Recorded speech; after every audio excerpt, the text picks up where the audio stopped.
A milestone today for the new Golub Center for Emergency Care. A ceremony was held for the signing of the final beam for the emergency department project at Ellis Hospital. You see Neil and Jane Golub there. The $61 million project began in 2012. When completed, it will have 62 private rooms, 8 crisis rooms, and an express care area to treat less serious patients. And there will be changes as well to 2 emergency rooms currently just a mile and a half apart from each other. Construction and renovation will allow us to consolidate those 2 into one large ER, and then the ER on McClellan Street will be decommissioned and become an urgent care center. This project is scheduled to be finished in early 2015. Well, dramatic 911 calls released. We're hearing the calls for the first time today from passengers who survived last weekend's deadly plane crash in San Francisco. Why they were still calling 911 20 minutes after that plane crashed.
Passengers aboard Asiana Flight 214 made frantic 911 calls just seconds after their plane made a crash landing.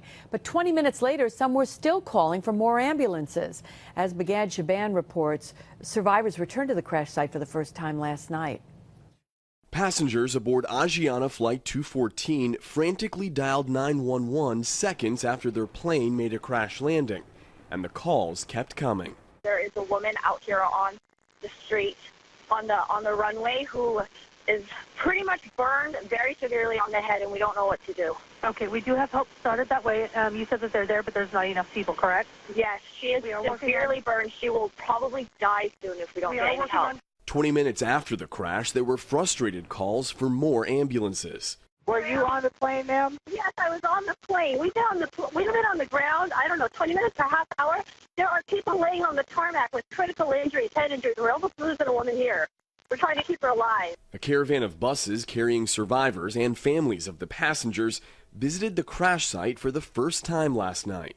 The pilot at the controls has told investigators he was blinded by a flash of light about 30 seconds before the crash landing. The source of the light hasn't been determined, but it's unclear whether it had anything to do with the accident. We need to look into it. We need to understand what he's talking about. Overnight, crews started removing the wreckage of the burned-out plane. Workers used a crane to lift one of its 15,000-pound engines. This morning, several flight attendants who were on board were in tears as they arrived home in South Korea, one of them in a wheelchair. Begad Shaban, CBS News, San Francisco. The engineer of the runaway train that crashed into a small Quebec town is suspended without pay on the same day that police announced those still missing are now presumed dead. That would bring the death toll to 50. The CEO of the train's parent company says the engineer lied about setting the brakes properly before 72 cars broke away and exploded on Saturday. This was a failure of the brakes. It's very questionable whether the brakes, the hand brakes, were properly applied on this train. As a matter of fact, I'll say they weren't, or else we wouldn't have had this incident. Investigators are still looking into the possibility that foul play may have been involved. A criminal investigation is still being conducted. A new survey shows former Governor Eliot Spitzer has a double-digit lead among the Democrats who want to be the next controller in New York City. The Wall Street Journal NBC4 New York Marist poll has Spitzer leading Manhattan Borough President Scott Stringer by a margin of 42 to 33%. But time is not on Spitzer's side.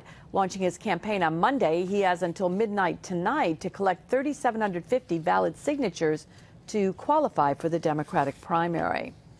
We're going to check out Wall Street right now and see what's happening there on this day. The Dow is having a good day. It's up almost 143 points right now. The Nasdaq is gaining 42 and the S&P 500 is up 17.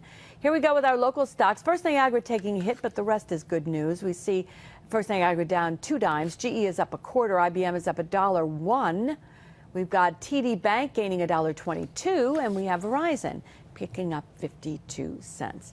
And back to the weather, and we're picking up some lack of humidity. I guess that's not really the right way to say that, but yeah, we're having less humidity than we're used to lately. And we are pretty excited about it. We are. Yeah, it's been a long time since we got a day without the super muggy conditions. Yeah. Well, today's going to be one of them, and we've got a couple more ahead of us. I'll tell you what our storm chances will look like over the next few days and when that humidity will return. That's all in just a few minutes.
CBS 6 News, the Weather Authority.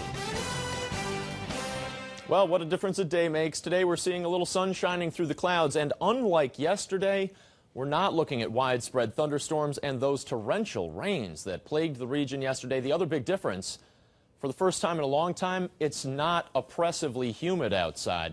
Temperature right now, 78 degrees. We'll make it into the lower 80s.